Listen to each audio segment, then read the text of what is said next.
Okay. Hello, everyone. Hello, good morning, good afternoon, and good evening, depending on where you are joining us from. Thank you very much for being with us today for this very special virtual side event organized in the lead up to the 57th session of the UN Statistical Commission. This is a side event focused on the work of the Praia Group on governance, and let me warmly welcome you all. My name is Alexandra Wiles, and I work with UNDP at the Global Policy Centre for Governance, and I'll be the moderator for this side event today, which is it's an important event both for the UN Statistical Commission and for the Statistical Commission more broadly, for the statistical community and the Commission more broadly, this event of the Praia Group. We are really pleased to see such a strong interest. We have a strong number of people registered for this event today, and there'll be colleagues tuning into the recording if they can't make it. We appreciate it as the evening for many colleagues. So this event carries a particular weight for us all. It marks the conclusion of the work of the Praia Group task teams on 2 of the 8 domains of governance statistics: participation in public life and non-discrimination and equality. And it also comes at a very critical moment when questions of governance, inclusion and trust are especially important in these turbulent times.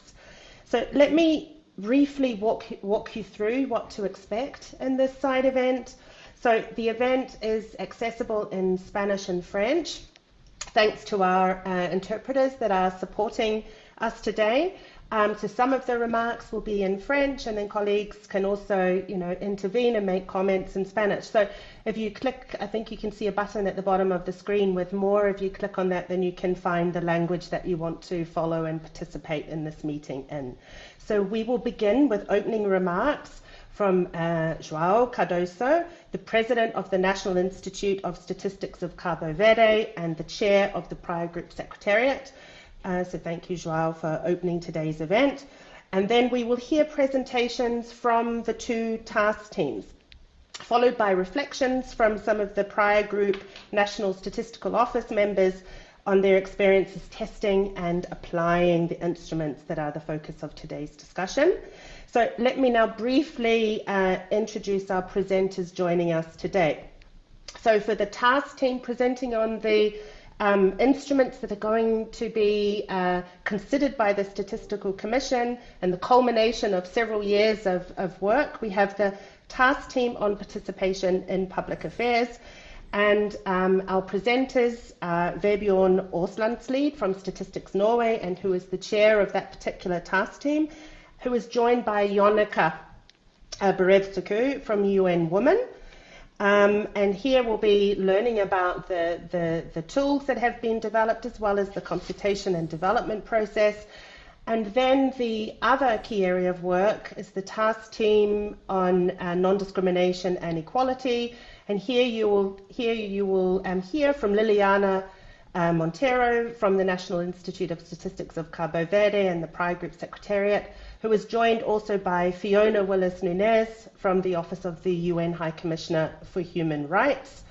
And then once you hear, you'll have very rich and comprehensive presentations of the work.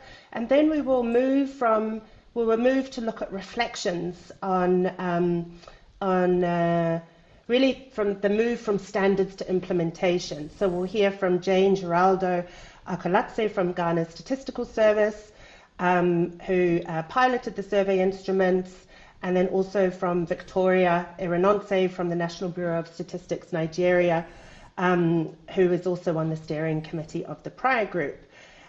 We will also hear about the links between governance statistics and 2 significant development actors on governance and development, the World Bank. We have Ifeanyi Edochie from the World Bank and Mariana Neves from UNDP. We have a very strong, excellent lineup, a lot of speakers today, but we will make sure that there is time for questions and comments at the end. So I would kindly ask all the distinguished speakers to help us with time management as we move through the agenda, and we're very much looking forward to an interactive discussion and exchange. So with that, let me hand the floor to João Cardoso, who is the chair of the Praia City Group. João, you have the floor.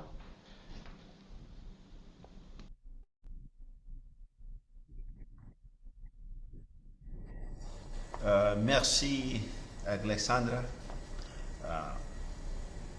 Chers collègues, mesdames et messieurs, représentants des instituts nationaux de statistiques, des organisations partenaires et amis des statistiques de gouvernance.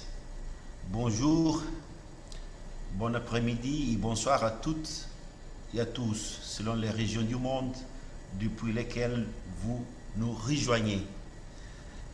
C'est un grand plaisir et un honneur au nom du groupe Praia sur les statistiques de gouvernance et l'Institut national des statistiques du Cap-Vert de vous accueillir à cet événement dédié à la réflexion sur la mesure de la gouvernance et sur l'avenir stratégique de ces domaines statistiques si importants. Permettez-moi de commencer par remercier chaleureusement nos co-organisations, le PNUD, ONU Femmes et le Haut Commissariat des Nations Unies aux droits de l'homme pour leur solide partenariat et leur engagement continu. Leur collaboration a été essentielle pour garantir que les statistiques de gouvernance restent alignées avec les priorités de développement et les principes des droits humains. L'événement d'aujourd'hui revêt une importance particulière pour le groupe Praia.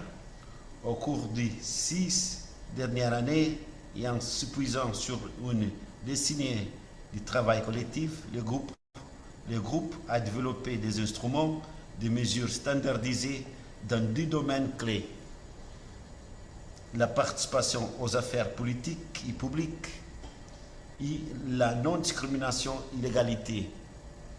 Ces instruments ne sont pas des simples produits techniques. Ils résultent d'une collaboration extensive entre régions et institutions.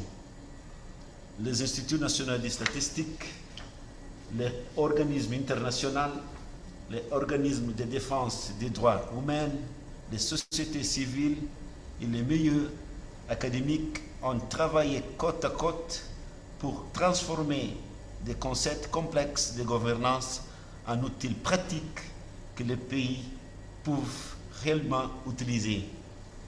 Permettez-moi de prendre un moment pour exprimer notre sincère reconnaissance à tous les instituts nationaux de statistiques et organisations partenaires qui ont contribué activement à ce travail.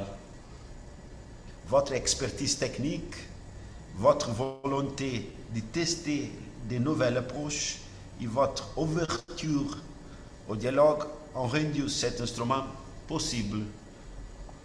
C'est véritablement un accomplissement collectif de la communauté statistique mondiale. Je souhaite également profiter de cette occasion pour saluer les dévouements de tous les membres du groupe Praia, le leadership de son secrétariat et les contributions techniques exceptionnelles des task teams et des organisations partenaires qui ont rendu ce travail possible. Je tiens tout particulièrement à exprimer notre sincère reconnaissance aux instituts nationaux de statistiques de Norvège, de Finlande et du Pérou pour leur leadership au sein des task teams et leur engagement exceptionnel dans l'orientation du développement de cet instrument. Les instruments qui seront présentés aujourd'hui répondent à une demande très claire des pays. Les gouvernements et les sociétés ont de plus en plus besoin de données fiables pour comprendre si la participation est inclusive, si les institutions sont réactives et si les citoyens subissent des discriminations dans leur vie quotidienne. Les statistiques de gouvernance fournissent ces éléments de preuve et soutiennent les politiques publiques meilleures ou plus inclusives. Ces moments revêt également une importance stratégique car dans les quelques semaines, seulement le groupe Praia présentera ses instruments à la 56e session de la Commission des statistiques des Nations Unies. La Commission examinera non seulement l'approbation technique de ces outils, mais aussi l'orientation future du groupe Praia lui-même. Cela m'a amené à un point que je souhaite souligner aujourd'hui. Le développement des normes constitue une étape majeure, mais il ne marque pas la fin du chemin. Le véritable impact des statistiques de gouvernance dépend de leur mise en œuvre, de l'appropriation des pays, du renforcement des capacités et de l'innovation méthodologique continue. La demande en données de gouvernance augmente et les défis auxquels les pays sont confrontés dans ces domaines évoluent. Pour cette raison, la discussion sur les poursuites du mandat du groupe Praia n'est pas simplement procédurale. Elle est stratégique. Il s'agit d'assurer la continuité, de consolider les progrès réalisés et de soutenir les pays dans la traduction des normes en pratique. Dans ce contexte, je souhaite adresser un appel respectueux et amical à tous les collègues présentés aujourd'hui, en particulier ceux représentant les instituts nationaux de statistiques et les instituts partenaires. Votre expertise technique et votre engagement sont essentiels, mais votre rôle d'ambassadeur de ce travail en sein de vos propres institutions est tout aussi important. Nous vous encourageons vivement à partager les résultats des groupes Praia avec vos directeurs généraux et équipes de direction et à souligner la valeur des statistiques de gouvernance pour les systèmes statistiques nationaux.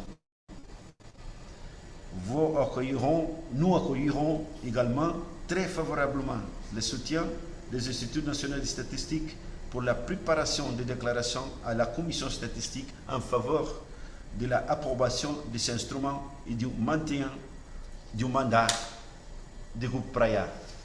Les progrès accomplis jusqu'à présent démontrant clairement qu'il s'agit d'un effort mondial qui mérite de se poursuivre. L'événement d'aujourd'hui ne consiste donc pas seulement à présenter des livrables techniques. Il s'agit également de partager l'expérience et discuter des défis de mise en œuvre et la façonner collectivement l'avenir des statistiques de gouvernance. En allant à l'avant, les statistiques de gouvernance deviennent un pilier essentiel des statistiques officielles. Renforcer les données sur la participation, l'égalité et la gouvernance inclusive est fondamental pour bâtir la confiance dans les institutions publiques et soutenir le développement durable. Je souhaite encourager tous les participants à s'impliquer activement dans ces discussions d'aujourd'hui, à partager vos points de vue et à réfléchir sur la manière dont nous pouvons travailler ensemble pour que les statistiques de gouvernance continuent à évoluer et de répondre aux besoins des pays.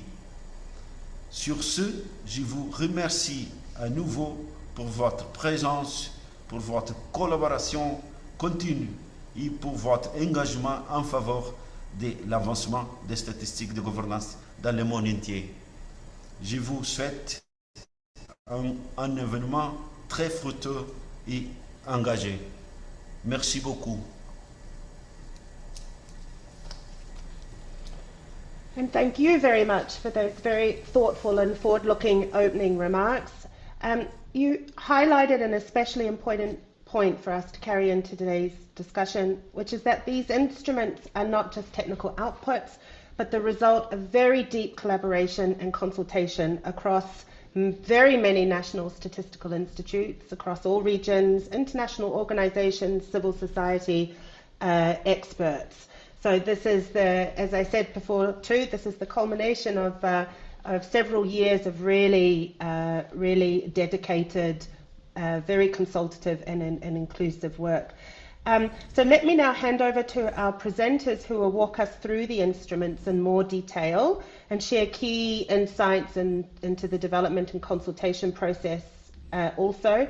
The presentations are very content rich, but please note that all of the relevant documentation is on the website of the UN Statistical Commission under the relevant agenda item number, where you will see the different instruments for each of the task teams, the population survey, the implementation guidance, the lists of indicators, plus also the respective guidance on administrative data. So it's all there, so you can refer to that, and it's there for consideration of the Commission members going forward. So with that, and do please, there's Q&A at the end, but do put your comments or questions in the chat as you hear the presentations, because we will be moving quite quickly through it. So we want to catch all of your questions as we go. So with that, I'm going to hand over to Vebjørn from Statistics Norway to lead in the presentation on the participation work of the task team. Over to you. Thank you so much, Alexandra, and thank you especially to João Cardoso for those very elevated words introducing this session. I will quickly move on to the next page, just to say and set the scene here, and present these as a kind of a background for what we'll present during the day. We will quickly go through some of the key milestones of the Praia Group and the two task teams that have been involved. And you can see some of the key milestones on the slide here.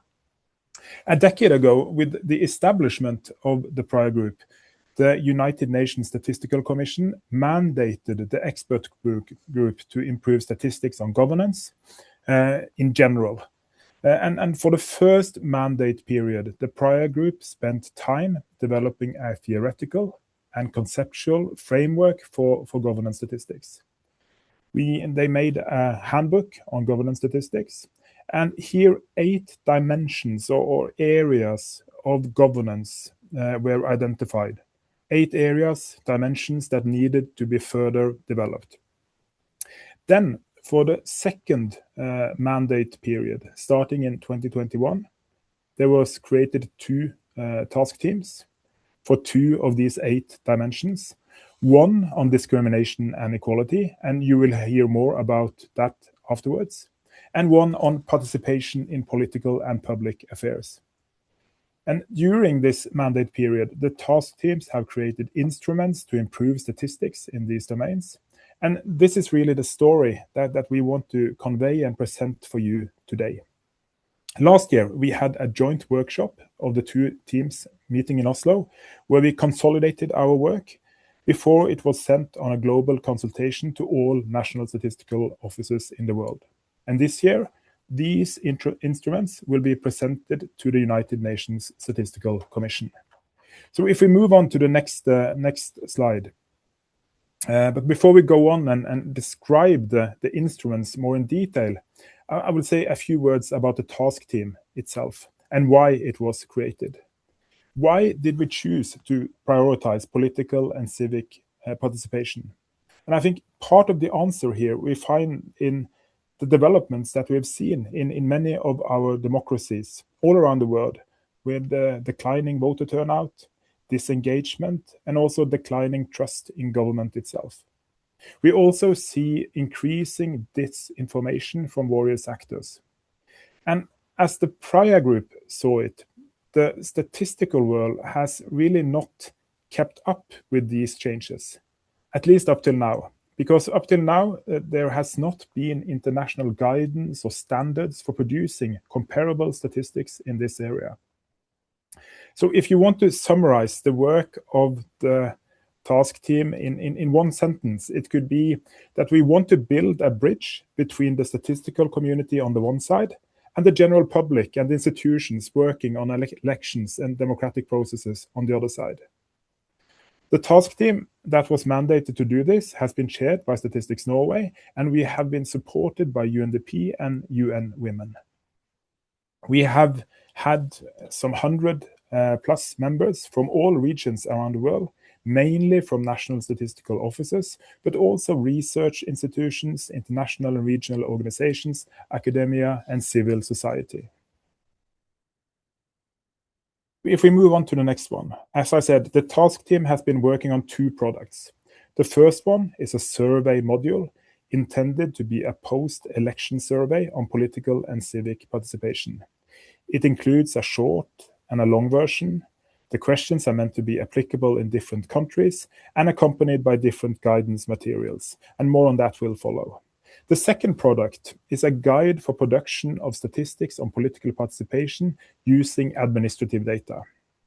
We have seen that EMBs, or the electoral management bodies, those who carry out or handle, they are responsible for the elections, they produce a lot of data, but in many countries, these data are often underused as a source for official statistics.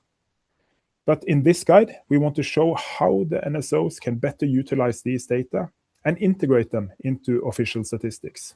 It's also a practical guide with a lot of concrete examples, and more on that will also follow. Then if we move back to the next slide and to the more about the survey questionnaire, I will say a few words about the contents of the module survey.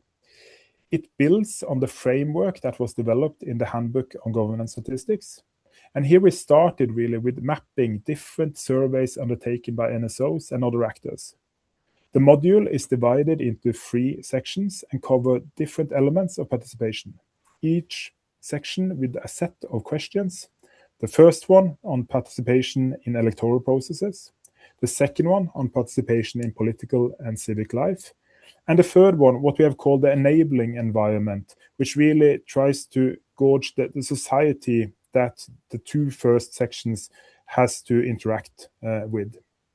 The survey module has gone through a comprehensive round of testing, and that follows on the next slide, where you can see how we spent the 2 first years developing a pilot survey that we in 2023 and onwards have been testing in a diverse group of countries.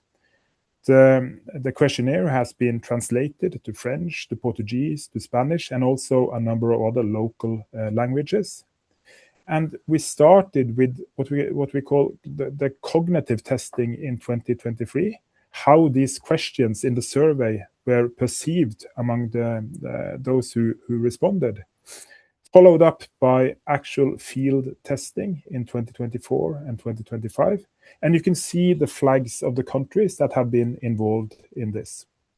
And the outcome of this process, you can see on the next slide. Here you can see that we have developed a set of 4 guidance documents.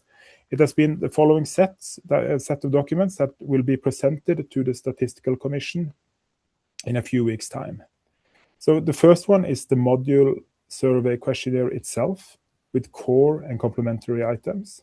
The second one is a question-by-question implementation guide. The third one is an indicator list with core and complementary and indicators. And the fourth one is a survey implementation guide with kind of practical advice on and with relevant information for national statistical offices that want to deploy the survey and use it in their national context. So with that, I want to hand over to my good colleague, Ionica Verovesco in UN Women, and she will present the work that we have done on the guidance on the use of electoral administrative data. So over to you, Ionica. Thank you, Vebjorn. And next slide. Oh, here we are. Hello, everyone. It is my pleasure to present on behalf of the task team the guidance on utilizing electoral administrative data to produce statistics on political participation. This is the first guidance of its kind, and we are all thrilled and a little bit nervous to see what's happening at the Statistical Commission to be at this stage. When we set to develop this guidance, we had some clear objectives in mind. First of all, as a first guidance, we wanted to make sure that it provides fundamental knowledge on how the data are produced by the electoral management bodies in the process of organizing elections and how the data could be utilized by the national statistical offices to produce official statistics on political participation. We had three objectives in mind. We want this guidance to be fully aligned with international guidance related to statistical standards on one side, but also with the international guidance on electoral processes and electoral design.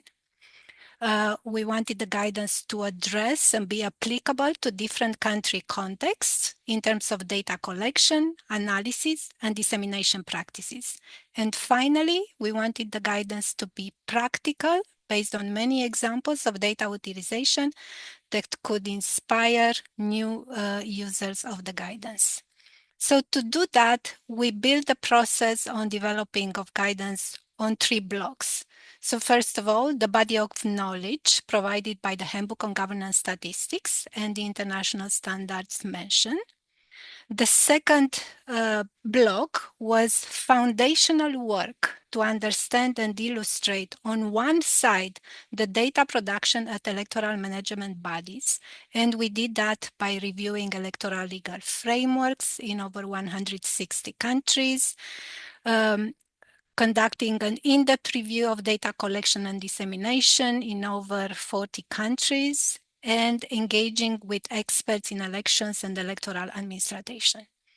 On the other hand, we wanted to understand the extent of data utilization by the national statistical NSOs. So a global mapping helped us figure that out.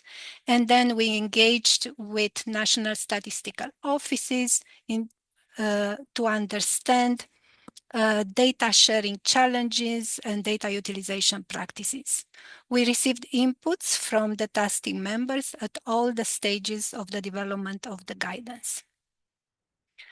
The resulting structure of the guidance, it's simple and straightforward. Besides the executive summary and introduction, the content is structured into 5 chapters. The first chapter is about the scope of electoral administrative data and provides key terms and definitions. Chapter 2 discusses national legal frameworks and institutional responsibilities on electoral data, while the chapter 3 gets into how the data are collected. Chapter 4 explores the roles of national statistical offices in adding value to electoral administrative data. And the final chapter 5 discusses partnership principles and practices in data sharing between electoral management bodies and national statistical offices. Next.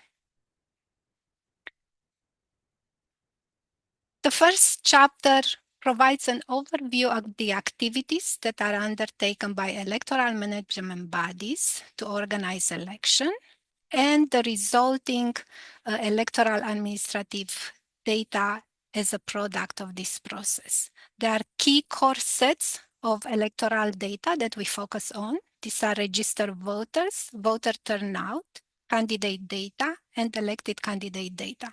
For all these processes and activities and data, the chapter provides definitions for all the key terms and explains how electoral administrative data is different from other data sources that are administrative data sources.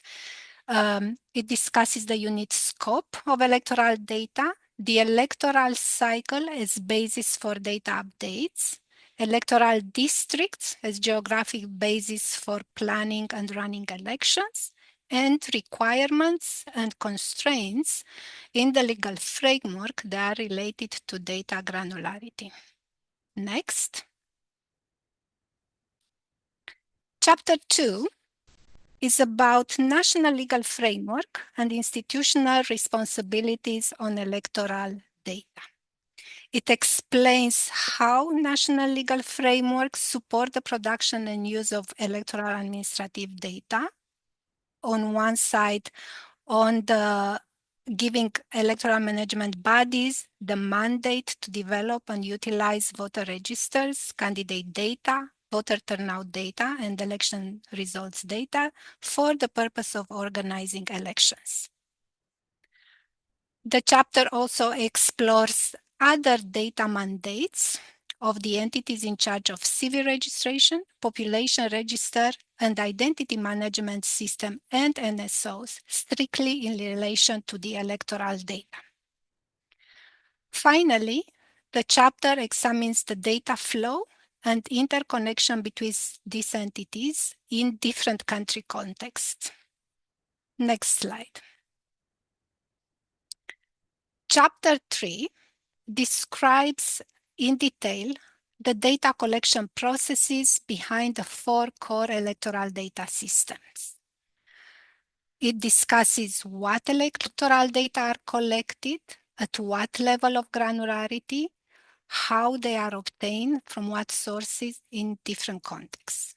It shows the series of steps undertaken by electoral management bodies to ensure data quality in the process of data collection. It further shows data dissemination by electoral management bodies, including highlighting the potential for data sharing. Each of the sections on registered voter data, voter turnout data, candidate data, and election results data conclude with implications for producing official statistics by the National Statistical Office. Next slide.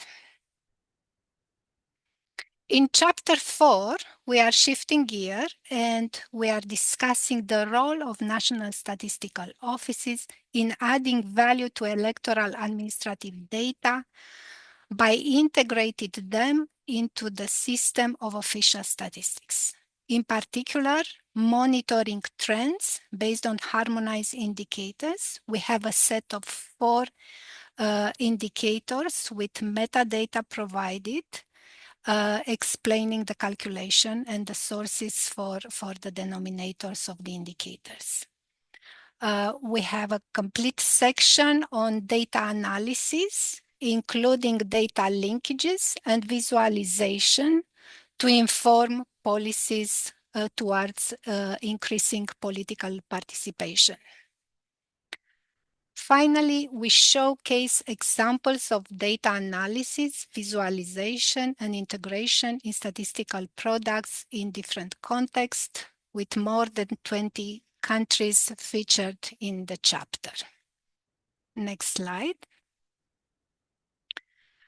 The final chapter 5 highlights core principles of partnerships, coordination, and data confidentiality in data sharing between the EMBs and national statistical offices. It discusses mechanisms for facilitating cooperation from informal to formal approaches. This could be informal exchanges, technical and management level meetings, joint workshops and trainings with staff from both national statistical offices and electoral management bodies, formal agreements such as MOUs, and working groups and interagency meetings involving EMBs, NSOs, and other national statistical system members. It provides tools for the first informal engagement with EMBs, highlighting the importance of timing, communicating on the importance of data sharing, and NSO's commitment to data protection and confidentiality, among others. It presents potential models of electoral data sharing depending on what data formats are made available by the EMBs. It could be collecting, digitizing, and centralizing data, and creating historical trends or electoral participation. It could be a model related to aggregate data sharing, including based on aggregates that are customized for the National Statistical Office's use, and micro data sharing while upholding principle of data privacy and data protection.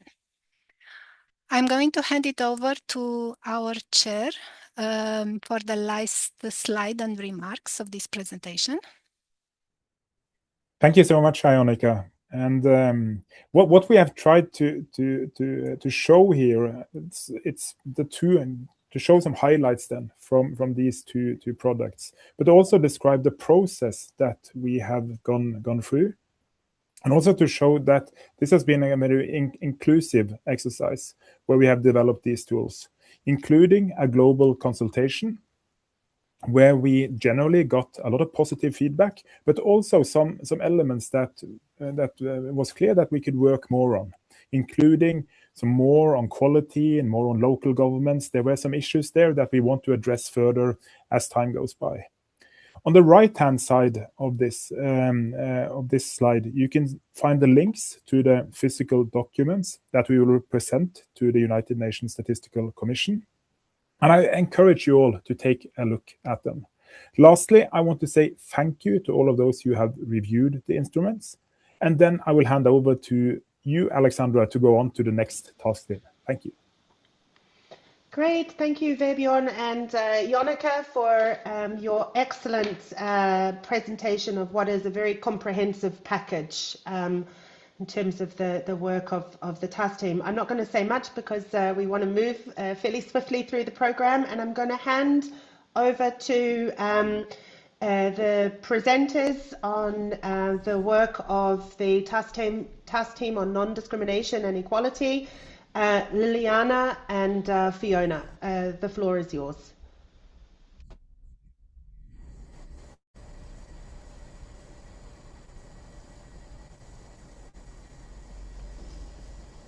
Hello everyone.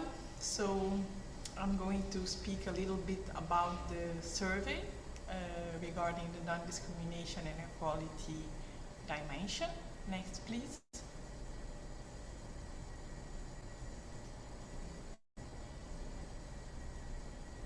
Next slide, please. Okay.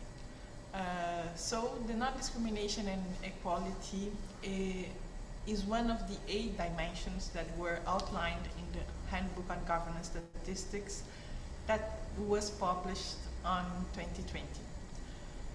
It was selected as a priority dimension for technical work during the Praia Group second mandate.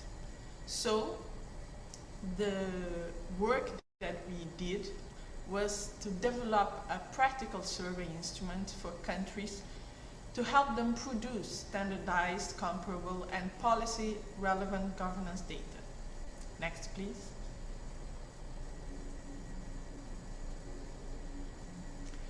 And to do this work, it was created a task team. This task team was led by 2 statistical offices, one from Global North, that is Statistics Finland, and another one from Global South, that's INEI Peru.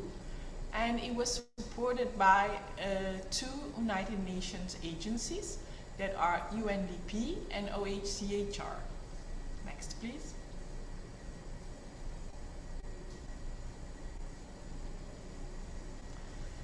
The Non-Discrimination and Equality Survey focuses on 5 subdimensions: the perceptions of discrimination, the experience of discrimination, the experience of harassment based on prohibitive grounds of discrimination, and social attitudes towards diversity, and awareness of national, legislative, and institutional anti-discrimination framework. And as Alexandra said, all the instruments are in the site of UNSC, and if you want to receive these instruments, Praia Group will share our email, so you can send us an email and we can send all the instruments to you, so you can have access to them, and you can know them better. Next, please.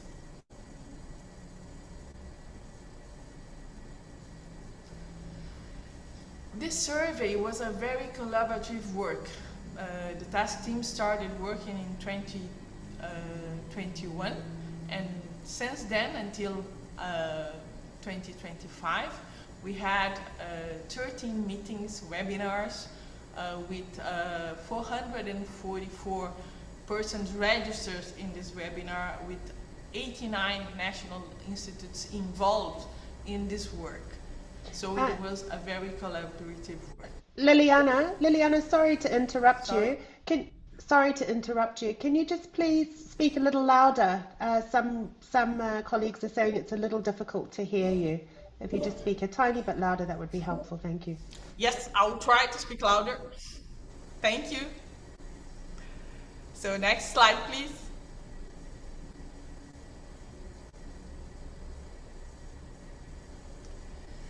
So this survey was developed with key and optional questions to allow the production of comprehensive statistics on discrimination, and they were made in order to have this possibility to compare the data across different cultures, different language, and with different contexts over time. Next, please.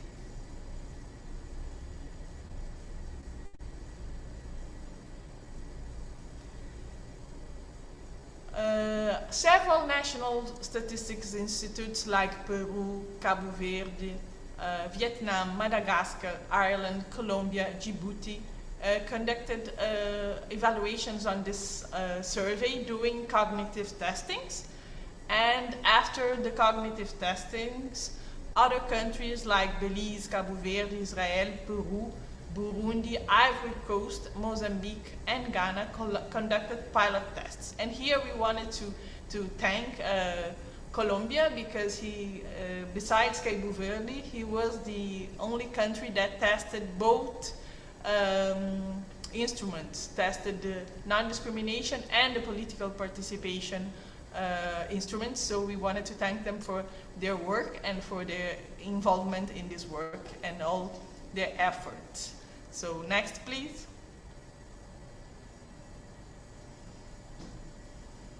Here you can see the countries that I already mentioned that did the pilot testing and the cognitive testing that help us improve the instruments.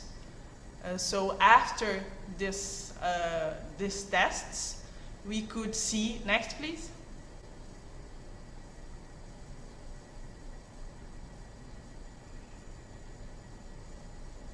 We could see that the tests showed that the surveys works really well, especially on questions about objective experience. It was best understood by urban respondents, those with higher levels of education and those who have experienced discrimination or harassment. And it was proved to be more challenging for respondents in rural areas or with lower levels of education. So during the review process, we adjusted the survey with simple terms, improved the wording, and streamlined the flow of the questions.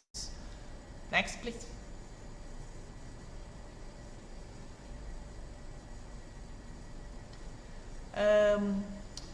This slide, it was already mentioned by our colleagues, the steps that were taken until now. We had, after having the tests, we had an internal consultation process with the members of the task teams, with the members of the Praia Group during September 2025. After that, we have a global consultation process that was facilitated by UNSD during November and December. The final versions of the questionnaires were delivered in January to the UNSD, and we are requesting their endorsement at next UNSC in March 2026. Next, please.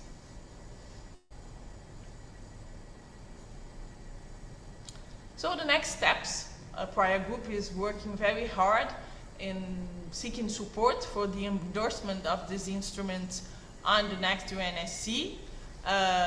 We want to continue to promote the piloting and implementation of this service because they proved to be very essential and very useful. So this is something we need to continue to advocate in the service to be utilized. And we want to provide capacity building to support national statistical offices and to encourage countries to advocate internally for these instruments to be integrated in their national statistics programs, because we know the importance, the relevance of the governance, and to have these instruments that can help us measure these dimensions is something really important. So that's something we want to focus at. And we want to sustain and scale governance statistics through requesting a third mandate to the Praia Group so we can continue our work. Next, please.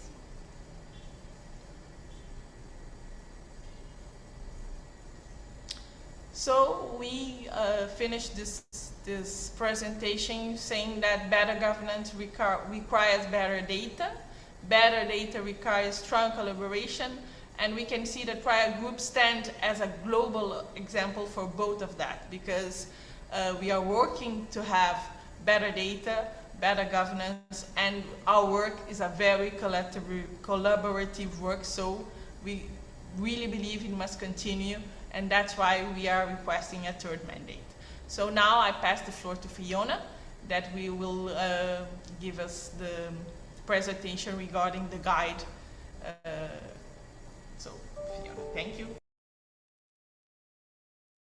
Thank you so much, Liliana, and thank you to all of those who have spoken before me, who have made my job easier, because now I don't need to give so much of the context about the task teams and overall the collaborative process, which is one of the most important aspects of this. Before I continue, I would just like to check whether colleagues can see my presentation slides. Looks good, Fiona. Fantastic, thank you. So just as we heard from the last task team, we heard about a survey, and then we heard about guidance on using administrative data. The same applies in this task team on non-discrimination and equality. We had the survey, which Liliana has just presented, and we also have a guidance on using administrative data to measure this dimension. So I'm going to try and give a very, very quick overview of what is in the guidance and why. So let's start by why we needed this guidance. First of all, we know that discrimination and inequality are very pervasive, and the fact that they continue to pervade society means that this is undermining human rights and development.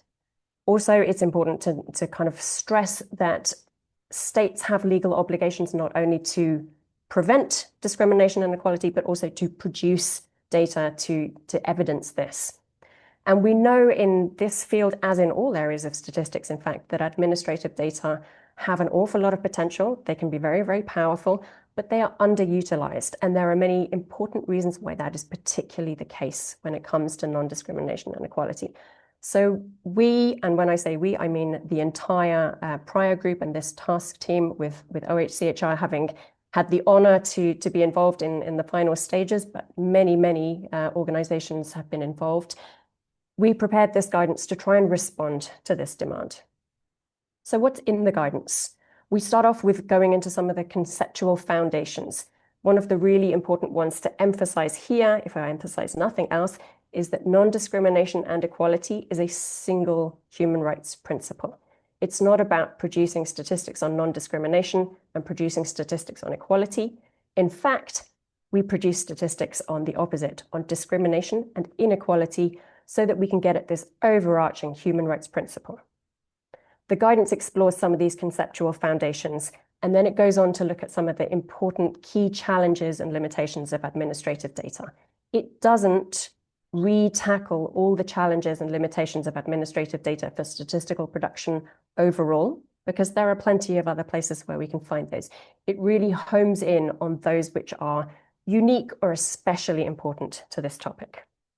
Throughout the guidance, thanks to the massive involvement of so many different organizations, we showcase examples of promising practice from countries, from regional organizations, and from global organizations.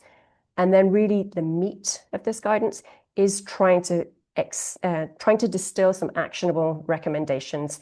And we offer a very, very initial set of indicators that can be produced with administrative data. So what are some of these key challenges that I was referring to that are particularly important for non-discrimination and equality? They include the fact that discrimination is typically underreported. They include the fact that it's extremely challenging to adhere to the principle of self-identification, which is a key principle of a human rights-based approach to data, when we're using data sources that have been gathered and collected externally to the statistical office or not collected for statistical purposes. And related to that, there are challenges around the fact that when data have been gathered external to the NSO, there are limits to how much influence the NSO has over the content and the definitions. So, as I said, the real focus of the guidance is on recommendations and what we can do to overcome some of these challenges. There are many recommendations, but they fall more or less into these four categories: about identifying and mapping sources, building and strengthening partnerships, integration of data, and tailoring the dissemination and communication. So when it comes to identifying and mapping sources, this is a really crucial starting point. We have to start by knowing what's there. There are tools available, and we do cover in the guidance some of the tools that have been developed, for example, by our counterparts in the European Union, to go out and have a look at really what exists, all the different kinds of data sources, and see what each of them can tell you about the many, many different elements of discrimination and inequality, and to do a systematic assessment of coverage and of gaps. And we emphasize in the recommendations that it's important that the results of this mapping should be made transparent. The second key kind of cluster of recommendations is around building partnerships. And we showcase some good practice examples from countries that have contributed to this work about positioning the National Statistical Office at the center of coordination efforts around equality data. We make some recommendations about, for example, using memoranda of understanding to formalize cooperation between different data actors. And we stress that it's important in building these partnerships to reach beyond the traditional confines of the statistical system. When it comes to data on non-discrimination and equality, we have to be involving civil society, we have to be involving national human rights institutions, among others. The third key recommendation is around the integration of data. We recognize when it comes to administrative data on discrimination and on inequality that they are never going to cover everything that needs to be covered. When it comes to detailed disaggregation, some administrative sources, for very good reasons, will not contain all the disaggregation variables required to give a proper overview of the state of discrimination and inequality. And therefore, the solution has to be combining data from the sources, the administrative sources, with other sources, including surveys and data collected by civil society organizations. Only then can we have properly intersectional analysis with high levels of disaggregation. The fourth main area of recommendation is tailoring dissemination and communication, making sure that we follow the principle that it is not just about collecting and generating, but actually putting information out into the public domain. The principle of disaggregation is not just about ensuring the variables are there in the data, but using those variables to show inequalities and levels of discrimination between different groups. These kind of recommendations clearly are important no matter what the area of statistics, but they are especially pertinent here because the kind of communication and dissemination that has to be undertaken is often answering to groups who are typically subject to discrimination, and therefore it's especially important to make sure that products are accessible, that they don't reinforce stereotypes, that they avoid stigma.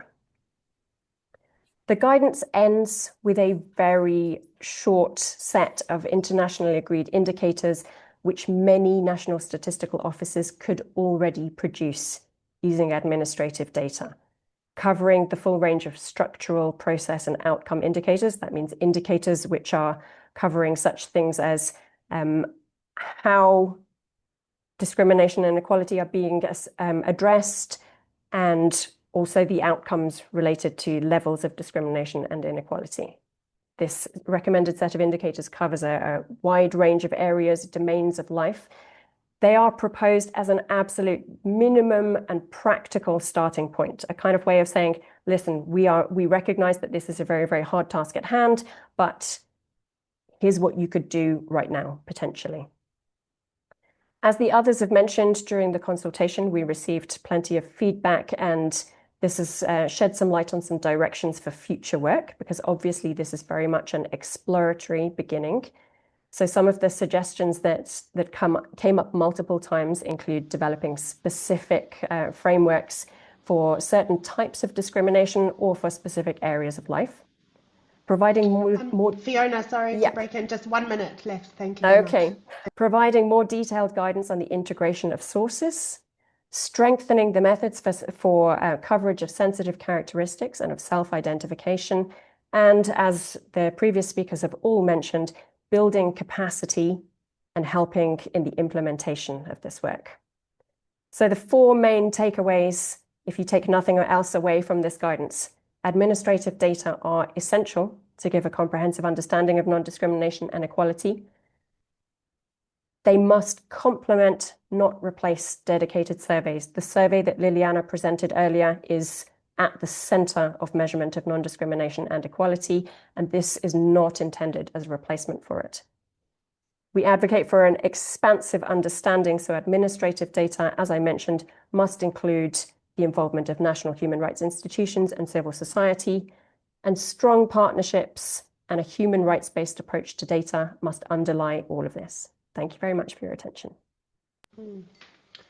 That's excellent, and thank you to you and Liliana again for the very comprehensive overview of the package of instruments and guidance that are being considered by the UN Statistical Commission, and also, as you note, Fiona, the complementarity within that package.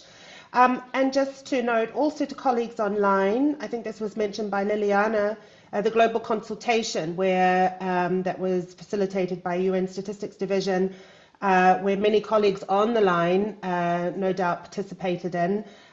You will see on the link on the UN Stats Commission the link to the report that summarizes the consultation. Please have a look so you can see how comments and feedback have also been incorporated into the final products. Now we've just got half an hour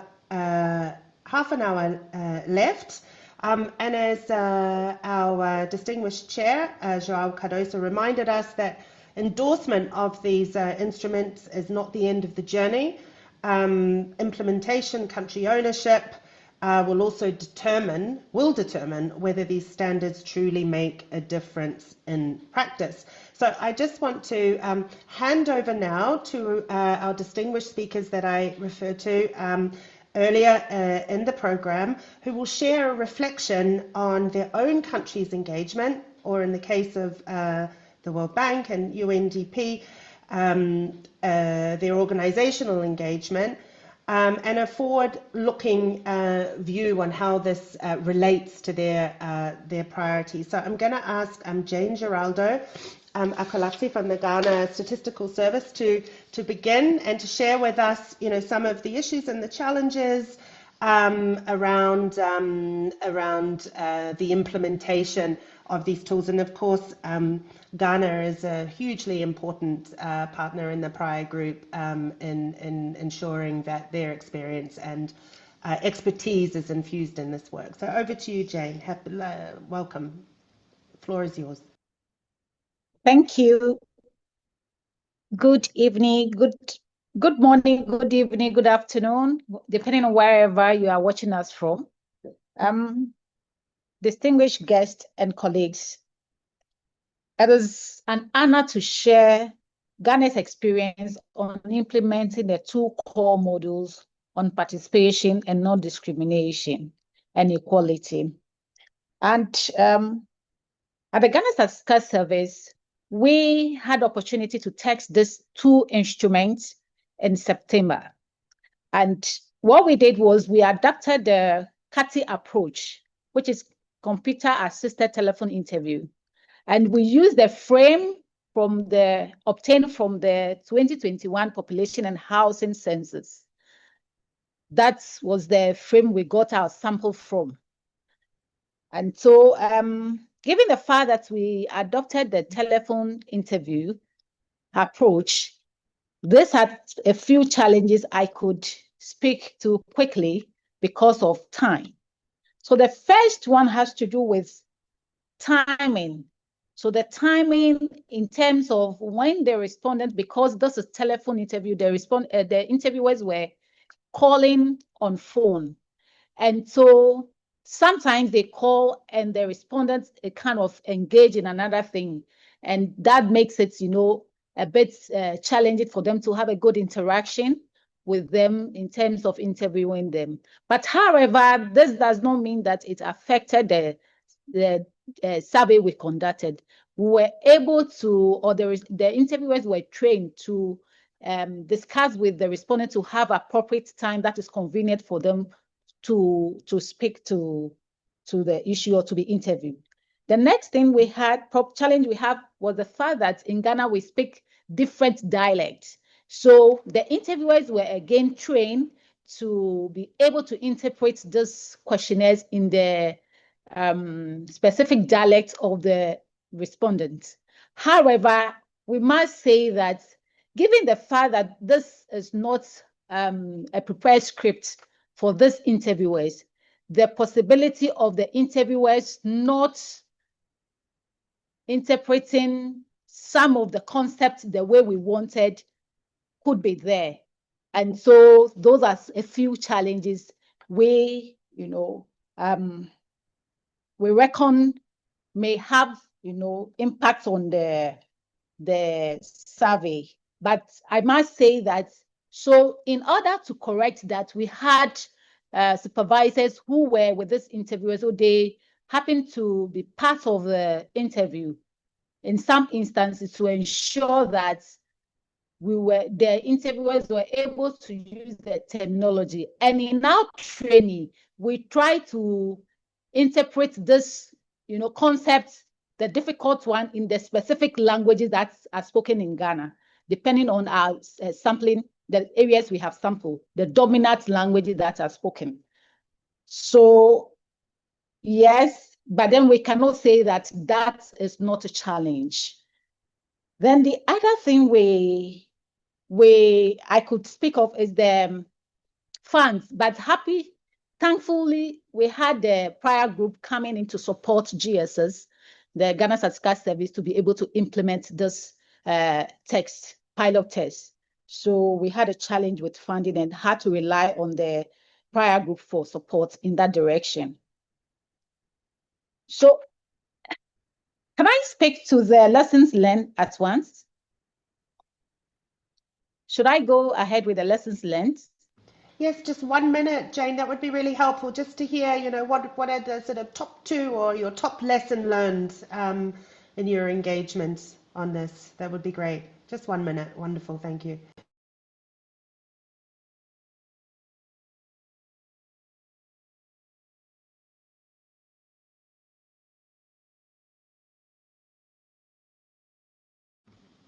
Hello, please, can you hear me? Oh, there we go. Jane, I lost you for a minute. I didn't know if that was on my end or... We can hear you. Okay, thank you. I was finding out whether I could go ahead to speak to the lessons learned. Yeah, just 1 minute, Jane, would be wonderful. And maybe just your top lesson learned.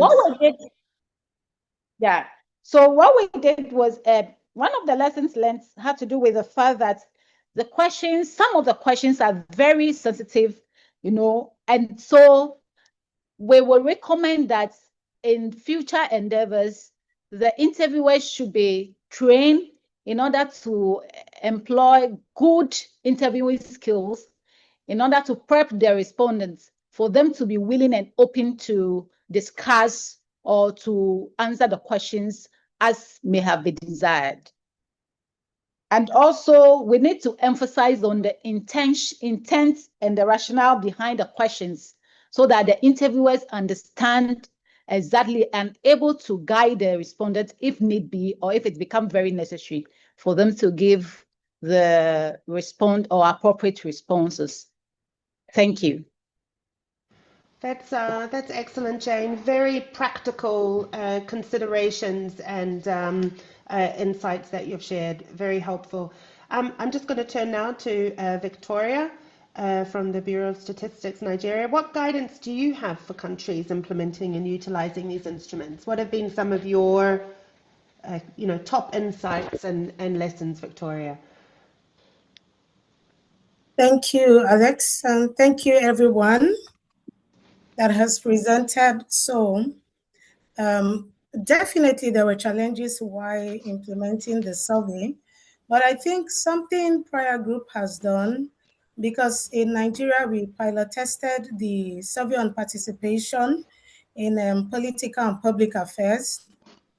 The very first presenter made us understand that questionnaire that instrument has core questions and complementary questions. So, and these core questions cut across the three areas when you talk of participation in electoral processes, in civic life activities, and also the third area, environmental participation. What we did was to integrate the core questions of the survey on political and public affairs into a household survey that we were planning in 2023, just some months after the election. Because, definitely funding challenges. Initially, we had two options, either to integrate the core questions or to conduct it on a fewer sample for just some states. But when the survey on crime perception came up, we saw it as a good avenue to integrate the core questions. And it was an opportunity for us in Nigeria to test the instrument at a national level. You could see that we had about 28,000 respondents across the country. So, and every processes that we already had for the other survey, the main household survey, we just made sure it covered up for this survey on participation in political and public affairs. So for us in Nigeria, that was how we integrated it. We were able to cut down on cost in several areas. The same CAPI application was used, programming process was used for that of survey in political and public affairs. The same levels of trainings that we had already planned for the main survey on crime perception was also what we used. So we just integrated it and took the training at once. It was a better idea for us because that other survey was lengthy. So although it was a limitation because we couldn't implement test the whole questions, but it was still good because the core questions actually cut across all the modules and the three areas. Another way of implementation would have been in Nigeria, because of these tribunal cases when elections are held, some of the states or in Nigeria, they do not hold their governorship elections with others. So we had some states, about 3 states, that had their governorship elections separately from others. So we thought of doing that to have a fewer sample. So that would be another way to implement the entire survey. So for participation in political and public affairs, you test the whole questionnaires, both the core and the complementary. At the end of the pilot testing that we had, the pilot testing revealed some insights. Usually we depend on the EMB in Nigeria. We get administrative data from them, which we publish in our yearly statistical book. But this pilot test that we conducted was able to reveal some hidden things which we didn't know about, like the challenges, the barriers that citizens face when they go to vote, Who stopped them from voting? We could still see that people experienced, long queues. And even though in Nigeria, it's a public holiday, election days are public holidays, but the data revealed that some people still went to work despite the movement restriction and all that. So it provided additional insight for us.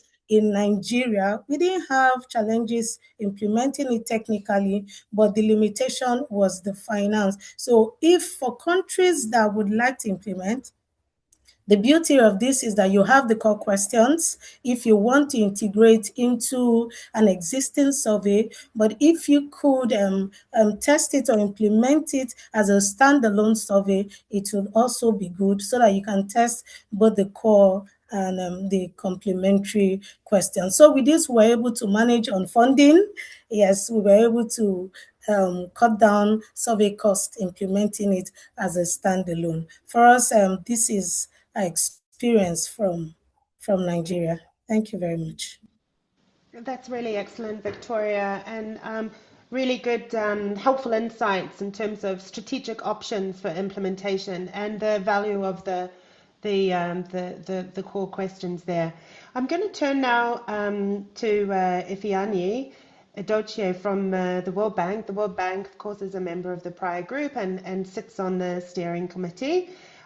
Just to hear your perspective, Ifeanyi, on how the development and strengthening of governance statistics sort of relates and is relevant to the priorities of the countries in which the World Bank works in.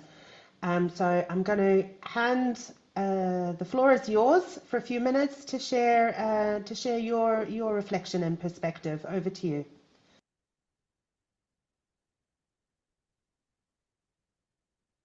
Hi, can everyone hear me? Perfect. Perfectly clear. Thank you. I think for our own bank, one of the things that we need to see, and first I commend the Praia and partners as well for this. I think one of the things that we've done actually well is transform the aspiration of being able to get governance data into actual measurable practice. And I think that's a very commendable thing.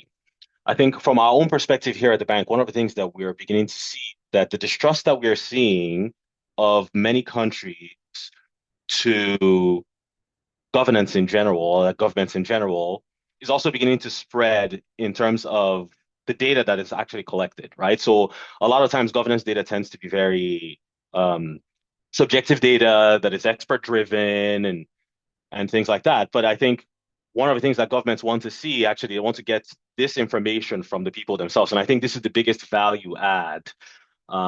This is the biggest value add, I would say, actually, for this program in itself, is the fact that the information that is being collected is actually collected directly from people. While there are lots of surveys that have been doing that, I think being able to integrate that directly into the national statistical system in itself, I think is perhaps the biggest value add, is one of the big value adds, I would say, of this program. Now, the other thing that I will say as well, one of the things that we're beginning to see in our line of work here is that I think when it comes to policy reform, many governments, at least when we translate what the governments are telling us into data, from a data science perspective, granularity is key, right? So a lot of the charts I've seen today, and I guess this perhaps could be a point to think about going forward. A lot of the charts I've seen today are more or less showing national estimates, maybe admin one, first administrative division at best. It seems to me like one of the things that we need to be thinking about, and there are methodologies in other fields as well that I think can be brought into governance, which is how do we disaggregate some of these things and actually create precise estimates at different strata. So sex, age, disability, ethnicity, and geography as well, right? So how do we take these estimates at the level at which they're estimated, and there are small area estimation techniques that have been sort of made famous here at the World Bank by the United Nations Statistical Division for estimating socioeconomic indicators that might actually be useful here as well. I think those are sort of the two things that I would say are the more or less the big things that I've seen, at least in our line of work here at the World Bank. Thank you. Over. That's very helpful and a very interesting and most likely very well shared articulation of the value added of the work of the Praia Group in terms of people-centered data and embedded within the national statistical system.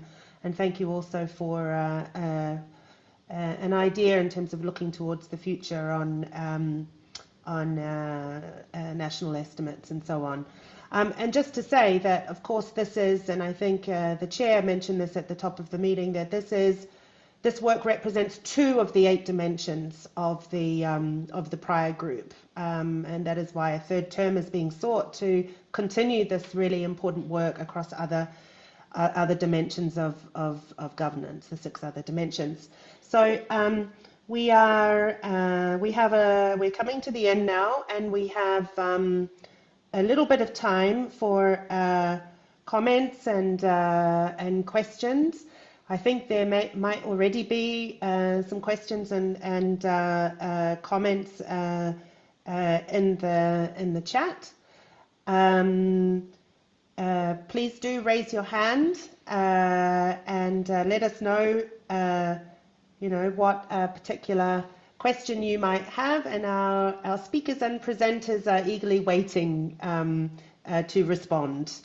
And thank you again also to our speakers and presenters again for the very rich sharing. Okay, who would like to kick off? Are there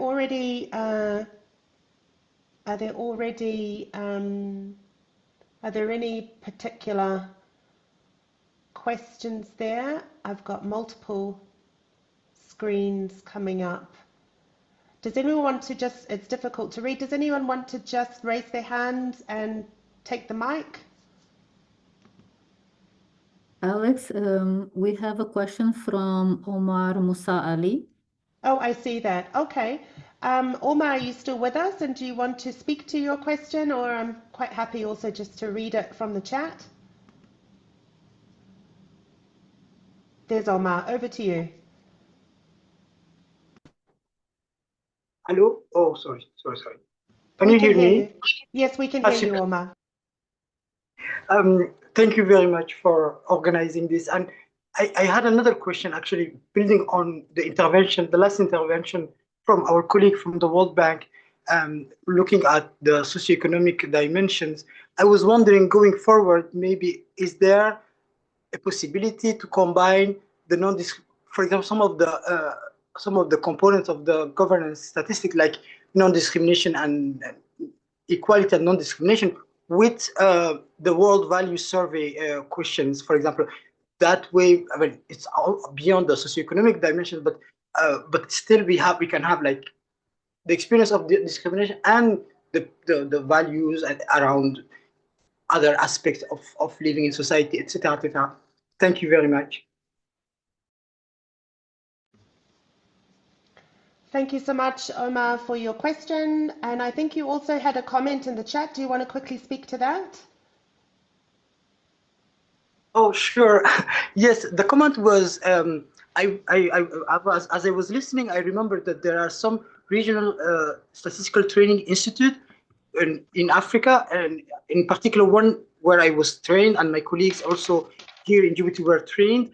And they as part of the curriculum, there is the design and implementation of typical household survey on different dimensions. For example, one year it's on fertility, another year it's on marriage, etc., etc. So I was wondering if also this kind of institutions we could leverage and going forward to implement the questionnaire or some of the module, the core question of the questionnaires in their already existing surveys.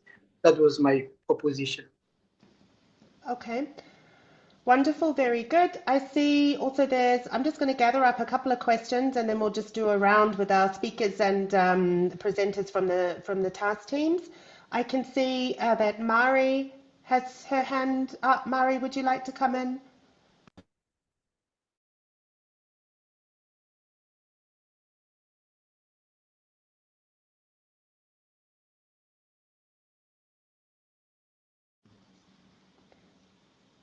Mari, can you hear us? I hope you can There hear you me are. now. Can you? Yes, we can hear. Thank you. Good. There was some unmuting there. I don't have any question. Thank you for the word. And though, I would like to thank Praia Group for the work that it's been doing, and especially our two task teams here that they've been doing all the work here. I think that the work that's been done is very significant for the development of statistics on equality and non-discrimination, particularly from the perspective of fundamental and human rights. The work has not been easy, I can say. I'm in the steering group, and my colleague is the co-chair of the one of the task teams. But I think it has been quite successful, though, even though there are and has been challenges like resources in the institute's attitudes and political climate in implementation. And at the same time, in a way, we are a bit lucky here that there appears to be a considerable interest in a need for information on this topic, both at global and national level. So I think we are doing good work here. And as Finland is part of the European Union, I want to highlight that we are also working at the EU level on this subject, so that we have this task force on equality and non-discrimination, preparing EU level guidance for data production, following, of course, the guidance from the Praia Group. So that's good. I had some comments about the use of survey and administrative data, but Fiona already mentioned those in her presentation, so I will not repeat those. So I would just only like to conclude my comment by saying that it's really important that we continue promoting these issues with statistical facts on discrimination and equality. And in Statistics Finland, we do support the work done by the Praia Group and the instruments developed here. And I hope that other countries will support the work as well, and also give their word at the UNSC meeting in a few weeks' time. So that's all. Thank you.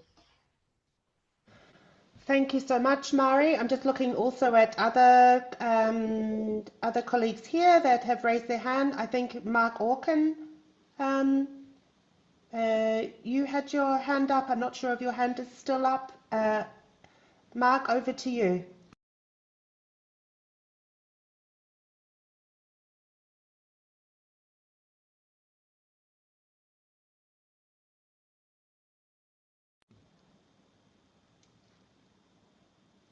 Mark, can you hear me?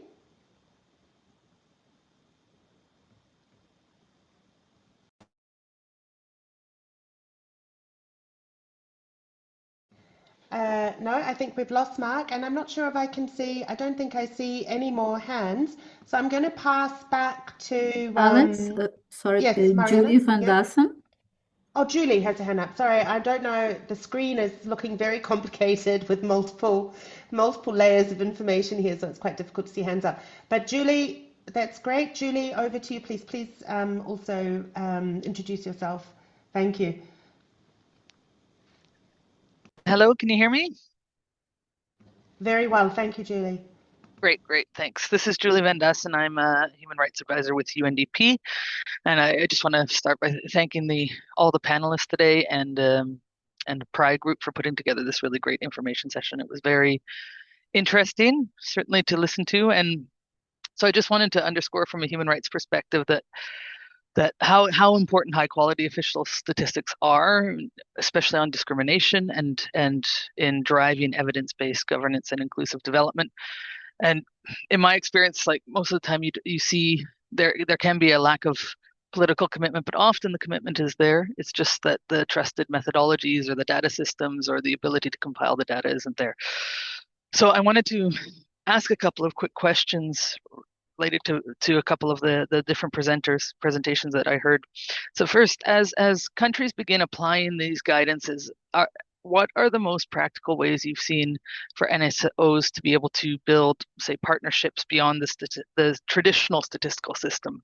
We work very closely with NHRIs and civil society to put together they're getting much more into larger digital systems for data collection, and just wondering how those are being or could be used to strengthen self-identification and ensure that dissemination informs policy. without reinforcing any kind of stigma? And second, as implementation scales, what would you see as being the minimum practices needed to protect data quality and trust, especially around language, self-identification, and safe communication when keeping data usable for policy and ensuring kind of protection of privacy and from reprisals? Over. Great. Okay, thank you, Julie. There's lots there. There is a bit of a thread already emerging, so I might, and I think that was the last comment or question, so I might just ask Fiona and colleagues from OHCHR just to touch on this issue of practical ways to build partnerships beyond statistical systems. Also, there was a question that came in from Omar around the non-discrimination survey and the world values survey and how that's combined, and also because of Fiona's past incarnation, maybe also to touch on the other suggestion by Omar in the chat too about the engagement of regional training institutions as well as an important vehicle and partner in implementation support of these products. And then for other speakers and presenters, do come in and come in on any of the issues. We've got 2 to 3 minutes. So over to you, Fiona, to kick us off. Thank you very much. Okay, let me see if I can answer those 3 questions in 2 to 3 minutes. I'll start with the easiest one, regional implementation, working with regional statistical training institutes. Fabulous idea. Yes, let's do it. That's all I have to say on that. When it comes to practical ways to build these partnerships, some of the good examples that we showcase in the guidance on administrative data have to do with establishing a coordination body with either an individual or a team within the statistical office who is tasked with this kind of coordination role. That is specifically to do with data on non-discrimination and equality. More broadly, OHCHR is very much at the forefront of trying to encourage countries to formalize partnerships through a memorandum of understanding between the National Statistical Office and the National Human Rights Institution. The colleagues in my team here in Human Rights Statistics actually just undertook a trip to Egypt just last week to work on the implementation of such a memorandum of understanding and helping the 2 different sides, national statistics producers and people who work in the human rights field, to actually start speaking the same language. And from what they tell me, that has a very, very positive impact. Sometimes just bringing people into the same room to start with opens up a conversation, which then leads to much more positive outcomes. I will leave it at that. Thank you. Excellent. I wondered if Vebjorn or Jonneke wanted to come in also on this issue of partnership, which is sort of at the core also of the administrative data guidance around participation. Jonneke, do you want to say a word about that? Just very briefly, Alexandra, that also in our mind, the partnership between the national statistical offices and EMBs is very important. We dedicated a chapter on that, including some tools of how this to be initially approached and what are the different mechanisms that can be involved. In the case of electoral management bodies, I would highlight the principle of mutual understanding of the different mandates and processes that the 2 independent institutions have. The fact that the trust in elections and election results must be preserved. So the partnership has to have that principle in mind when it's said. There was also a discussion, a question in the chat about electoral data quality. Just to mention quickly that this is an aspect that the guidance discusses in details, including all the steps undertaken by the EMBs to ensure the quality of the information, the data accuracy, and also the additional checks that may be performed by other stakeholders and prospective voters. I would say that most often we are talking about two limitations of the electoral data in general. One is data granularity, to what extent the data can be disaggregated, because the legal framework is putting some limits on the data that can be collected and managed by EMBs. But we also give guidance on data linkages, so that data granularity is increased. So I'm going to stop here. Okay, I think there's plenty of questions and other reflections, but we do have to close because we're right on the minute now.